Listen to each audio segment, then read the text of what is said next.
So the door's got great seals all the way around, as I've shown you, but it's pointless if the threshold of the door isn't level.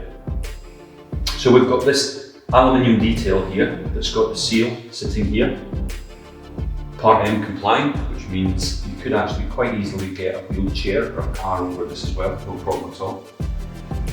And this also adds to the security of the door because it allows the bolts to secure into the floor. Now there's an important thing here. For this to work, your floor must be level. So speak to your builder and make sure he does a really good job here keeping this level. Maybe with a slight run out of the garage to make sure any water is running away from the